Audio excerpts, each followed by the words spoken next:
Hello YouTube, this is Sinkay 101, and today we're playing Dungeons & Defenders Eternity again, and the reason why, I feel like I need to showcase it a bit better because after I made the video, like about an hour after I made it, they updated Playverse to 2.0, as you can see down here, and today they've updated it to 2.1, fixing some things that were problematic originally. But not really anymore. So I'm going to show you some this is going to be a features video. We're going to take a look at all the new features of Dungeons & Defenders Eternity and why you should get it if you're thinking about it. And what changed from 1.0 to 2.0, if you're wondering. So let's jump right into it, shall we?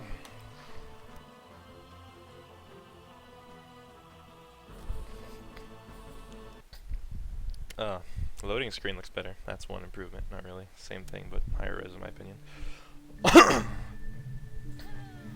Okay, so first of all, let's jump right into one of the main features.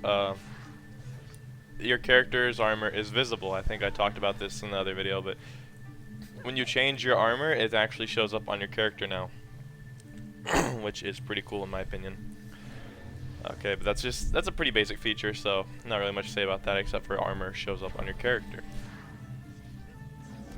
Second new feature I will focus on, if you have not noticed, there is no longer a system for private taverns. It's they have a tavern system, I guess, where there's a bunch of taverns and you randomly join one of them. And it's like everyone's in one tavern. And now you can either do your character switching and stuff from the forge or from the tavern keep, either one. So with that being said, let's take a look at the tavern keep. So we have our shop here, which gold is the new currency. They don't use mana. Mana is used in-game when you're purchasing traps and stuff, but gold is used for the purchasing of items, excuse me.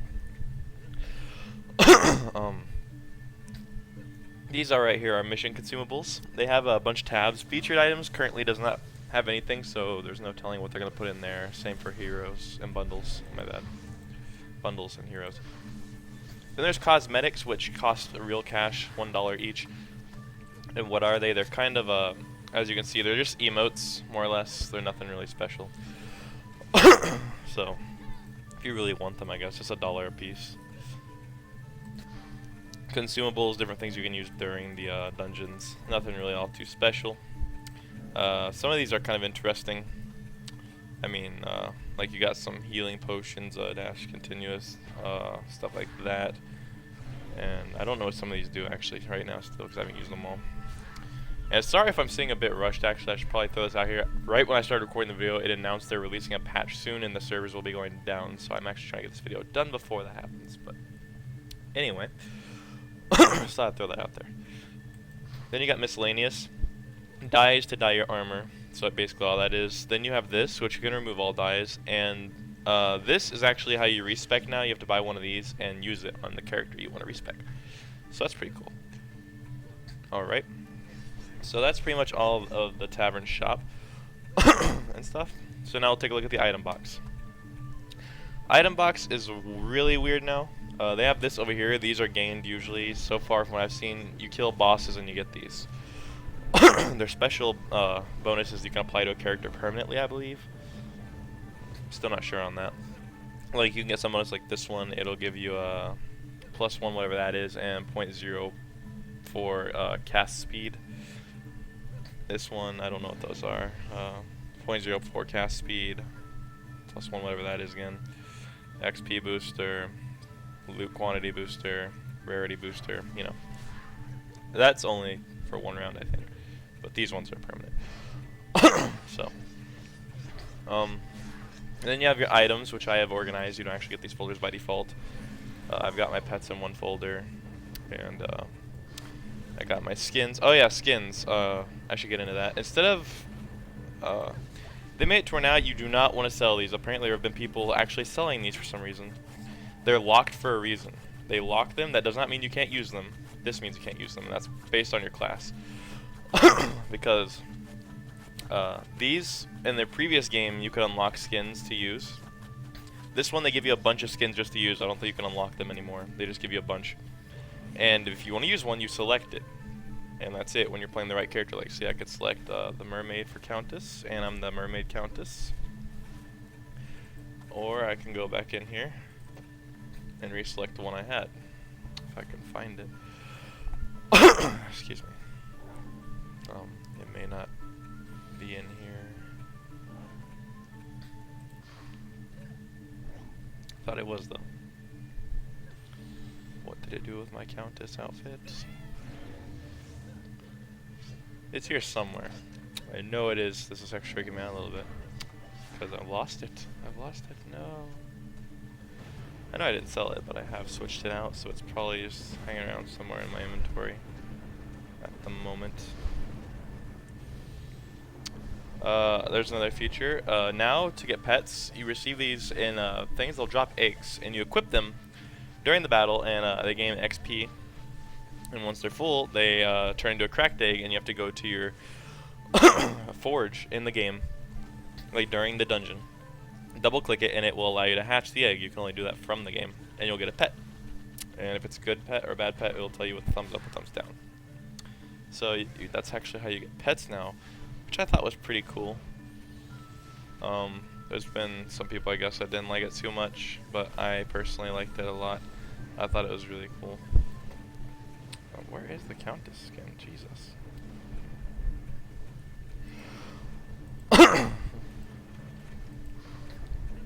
That's really weird how it's just like gone missing when I just had it. Oh, I guess I just gotta unequip that one. Okay. Good, good, good. Okay. Moving on. Sorry about that. That just freaked me out. We have amulets. Now, what these are, they are like powers. You can use them. In the bottom left, you'll see beside my gold and level and all that, it'll say left alt. And I'll show you one of my other characters actually has some in use. It'll be easier to explain.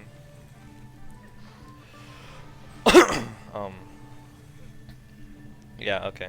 So he's got a shout, fire ability, thunder ability, and heal.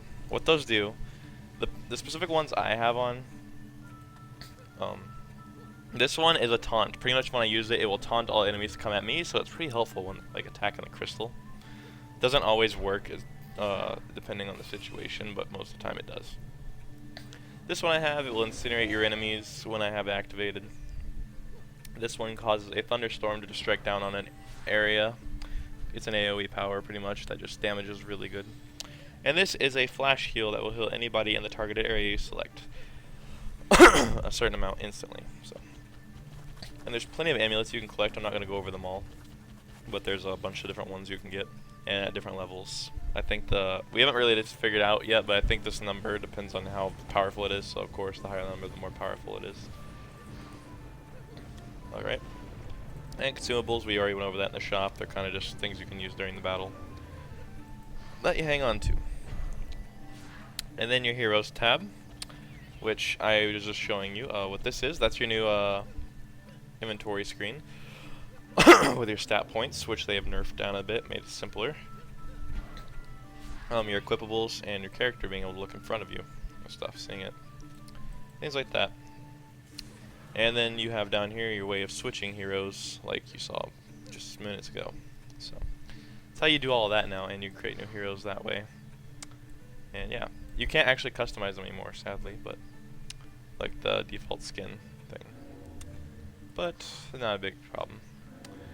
Alright, next feature, your pet actually has an ability now. If you see down, if I can aim down to it, if you look down by my powers, you'll see a random circle up in the corner with an X. If I press that, it will cause a power to happen. Like with my genie, it causes a thing to cause your mana to boost a lot when I use it.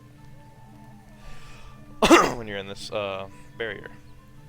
It's very cool.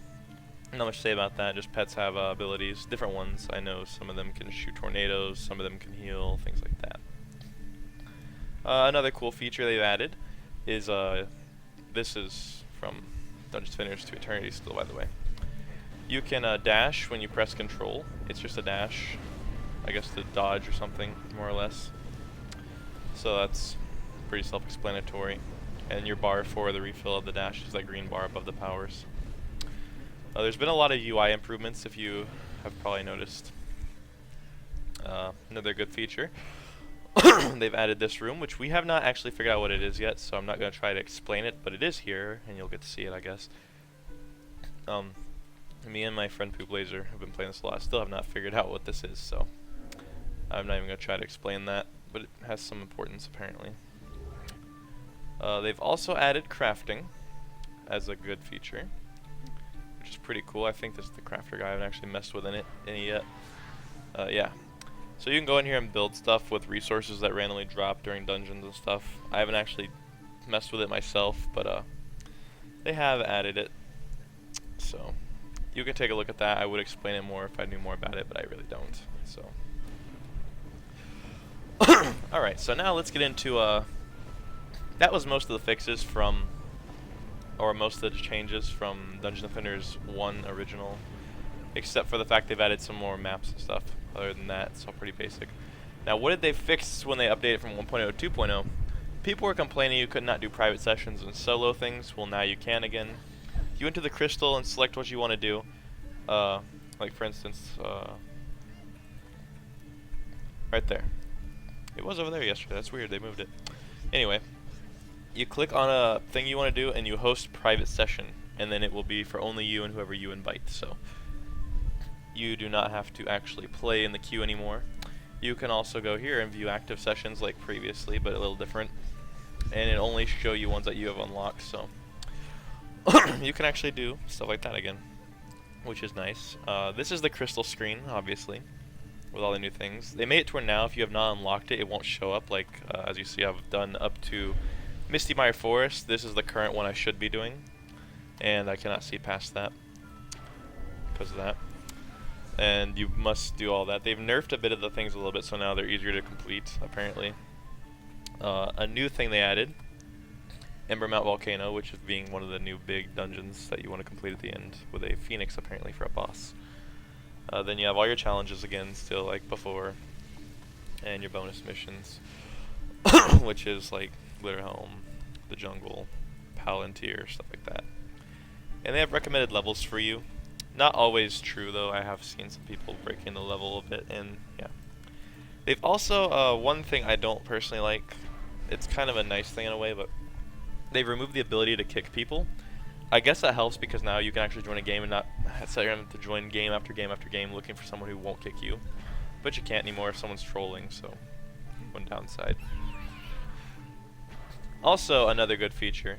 When you're in the dungeons, everyone gets their own mana now. Like, the chests are for everyone. I think we showed that in my last video, actually.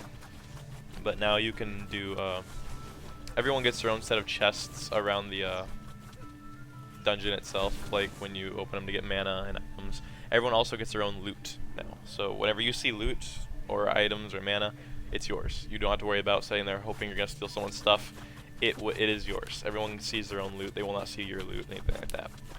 And to go along with that, if you do not pick up any loot, it will auto sell, and any coins you don't pick up will auto add to your cash, obviously, because people don't know that.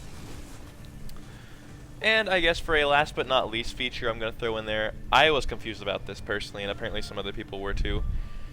They thought that they removed controller support. It is still here, and if you're wondering how, what you must do, you have to plug in your controller. And as you see, I'm messing with my controller right now, that's happening. You press the start button on the controller, that happens, and now it's got controller support. As you can see, the buttons are now active. The mouse works with analog sticks on your controller. But yeah, they've added the controller support. It's just kind of weird how you activate it, but it is there nonetheless. So I thought that was kind of cool. I was personally wondering how to use a controller again with this, but that's how.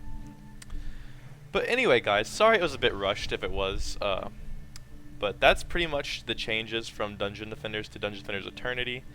Now, those are features. So now I'm going to get into why should you buy it. Well, there's a couple different reasons. If you are a Dungeon Defenders fan, they've removed the hacking with their new servers. Like, there's no more hackers hacking in certain items and stuff. There's also no more gold cheating, so things are obviously a bit easier to get. And of course you get to start fresh, especially if you're like me and you joined in later in the game and you had a friend power level you through Glitter Helm a bunch of times. you get to start fresh and play it the way it's supposed to be played. As you see, I'm actually level 31, leveling my way up there. And that's pretty cool. So if you previously played Dungeon Defenders, there's plenty of new content for you to enjoy. It's just like the original. And this is actually cross-platform with mobile devices, and it will be coming out. It's only on NVIDIA Tegra right now, I think, but it is coming to iOS and stuff, where you can actually play this game from your phone along with PC players, so that's pretty cool. And if you're a new Dungeon Defenders player, why should you buy this? Actually, this applies to both. If you're a Dungeon Defenders player but you don't have all the DLC, or if you're a new Dungeon Defenders player, when you buy Dungeon Defenders Eternity, you get Dungeon Defenders plus all the DLC. There's no DLC for it. It comes with everything. Like, you pay the base price, and you get everything. All the classes, you get all the Crystalline Dimension, you get everything. You get the new DLCs like, let me see here. I'm trying to find it. It's somewhere in here. There is like a... I'm trying to think of the name of it. I just saw it in here the other day. Tinker's Lab. You get all the DLCs pretty much, so. If you haven't played Dungeon Defenders before and you thought about it but didn't want to buy all the DLC, now's the time to get it. This, of course, there's good and bad things about Dungeon Defenders and Dungeon Defenders Eternity. I own all the DLC for Dungeon Defenders 1 and I own Dungeon Defenders, but I also own this, and I like things from both. But in my personal opinion, this game's not bad. If you see on Steam, there's a bunch of bad negative reviews. Most people, I guess, they didn't really understand and read. This game is not a sequel. It is more like a remake or a rehash. Like a redux, just a modified version of the original. So, it's also to get people back in. Also, things with this later on, things you do in here can correlate and add into your Dungeon Defenders 2 account later on, like items and stuff. I guess you can achieve things that will get you stuff in Dungeon Defenders 2. So, there's another reason to buy it if you're thinking about playing Dungeon Defenders 2. So yeah, that's just a good reason to buy it in my opinion. You get all the DLC if you never played it before. If you don't have all the DLC, now you could. A bunch of people are playing it. The community is kind of coming back. The community was kind of big in the beginning, and then it's kind of gotten a little lower in Dungeon Defenders original. But now with Dungeon Defenders Eternity, we've got some community back, some active community people again, people leveling and stuff. It's really nice. So yeah, my personal review of it. Overall, after playing it for a while, I think the game is really good for a remake, even though it's not much has changed except for feature adding. Graphics are still the same and stuff. As you can see, my graphics have finally loaded in if you watch the other Dungeon Defenders video. That's only temporarily while they're streaming in, while it looks crap. And yeah, so my personal review, Dungeon Defenders, it's not necessarily as good, but it's got good features. I mean, you play Dungeon Defenders, then you play this. You'll find things you like about them both. It's all there is to it. But I personally love this one. I'm probably going to be playing this one a lot. The only reason I would play Dungeon Defenders 1 now is maybe just to go back and reminisce on it, or play with a friend, because this does not support split screen, sadly. But yeah, so if you were thinking about going out and buying it, hopefully I have helped you make your decision. I really like this game, and I'd love to see some of my subscribers in the game. Maybe you could run some dungeons with me. I will be uploading some tutorials and more gameplay video footage of this, because I've been playing this game a lot, like a lot. I think yesterday I played it for like 4 or 5 hours. I've just been so addicted to it. I know that sounds bad, but I'm really addicted right now. Plus I love Dungeon Defenders, so. Yeah, if you guys do end up wanting to buy it or something, and you do play it, you should like hit me up and we could like play sometime or something. Maybe you could be featured in one of my videos. We could randomly play the game, dungeon, commentate, whatever. But anyway, as for today, this is today's video, and I hope I have helped you make a decision whether you should get it or not. And so yeah. So if you have any questions about the game or have anything to say about it, want to ask about, send me a message, leave a comment, whatever. If you like this video, Dungeon Defenders, the idea of eternity, whatever, you should give me a thumbs up. It helps me out a lot, and I really appreciate those thumbs up. It lets me know you guys watch my videos and like them. And as always, subscribe to SGN to keep up with what's going on here, see more gameplays, more RPG Maker tutorials coming out, get some more Dungeon Defenders Eternity footage, and just general gameplay overall. If you're a new viewer to me, because I've noticed my views have gone up a bit, not much, but a bit. I do not do Let's Plays, so I'm going to throw that out there right now. Sorry guys, I'm really not gonna try to do another Let's Play for a while. I'll probably just do random gameplay footage because you know how I am. If you watch my videos, if you haven't, then you should go watch them and you'll figure out how I am. But yeah, so thanks for watching, and I will see you in the next video. Maybe later today I'll actually make a second Dungeon Defenders Eternity video with some gameplay. So I will see you then.